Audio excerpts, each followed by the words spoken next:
আইসিএসসিতে রয়েছে চাঁদের পাহাড় এবং এই উপন্যাসের বেশ কয়েকটি পরিচ্ছেদের আলোচনা পর্ব আমি করেছি। আজকে চলে এসেছি যে অংশটা নিয়ে, সেটা হচ্ছে ষষ্ঠ পরিচ্ছেদের একটি এক্সট্র্যাক্ট। শঙ্করের উত্তর শুনে পর্তুগিজ বদমাইশটা রেগে লাল হয়ে উঠল।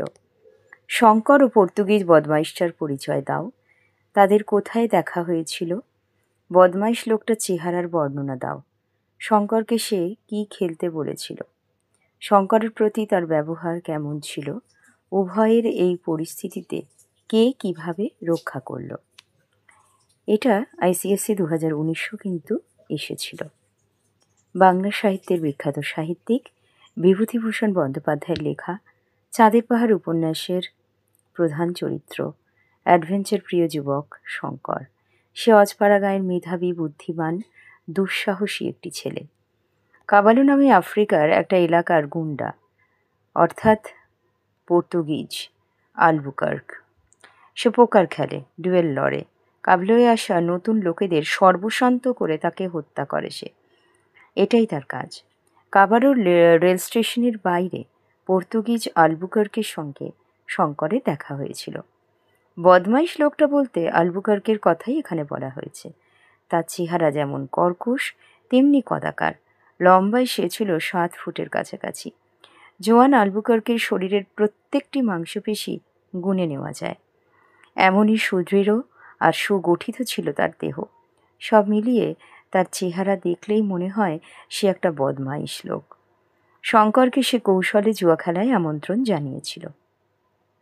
শঙ্কর তার আমন্ত্রণে সাড়া না দেওয়ায় আলবুকার্ক শঙ্করের পেটের কাছে রিভলভার ঠেকিয়ে বলে যে তার সঙ্গে রিভলভারের দ্বন্দ্ব যুদ্ধ করতে হবে, না হলে মৃত্যু অনিবার্য। শঙ্কর নিজের বিপদ বুঝে আলবুকার্কের উদ্যত রিভলভারের সামনে রিভলভারের যুদ্ধে রাজি হয়ে যাচ্ছিল। সেই সময় আলভারেজ আলবুকার্কে তাক করে উইনচেস্টার রিপিটার বাগিয়ে ধরলে আলবুকার্ক রিভলভার ফেলে দেয় এবং হার স্বীকার করে নেয়। উভয়ের এই পরিস্থিতিতে আলভারেজ এসে শঙ্করকে রক্ষা করে। আলবুকার্ক জাতিতে পর্তুগিজ, গুন্ডামি করা তার স্বভাব। নতুন লোক পেলেই তার সঙ্গে পোকার খেলায় আহ্বান জানায়, তারপর তার সর্বস্ব লুট করে নেয়।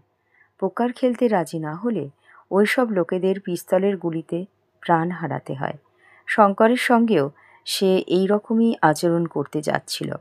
এমন সময় আলভারেজ তার মাথা লক্ষ্য করে উইনচেস্টার রিপিটারটা তুলে ধরে এবং তাকে তার রিভলভারটা ফেলে দিতে বলে। তখন সে ভয় পেয়ে সেটা ফেলে দেয় এবং পরিস্থিতি বেগতিক দেখে বন্ধুত্ব পাতিয়ে তাদের সঙ্গে বন্ধুর মতো আচরণ করতে আরম্ভ করে দেয়। অবশেষে সে হার স্বীকার করে বন্ধুত্ব পাতিয়ে প্রাণ খোলা হাসি হেসে গল্প করতে শুরু করে। অর্থাৎ উভয়ের এই পরিস্থিতিতে কিভাবে কে রক্ষা করল সেটা জানার জন্য অবশ্যই কিন্তু উপন্যাসের এই ষষ্ঠ পরিচ্ছেদটা পড়ে নিতে হবে।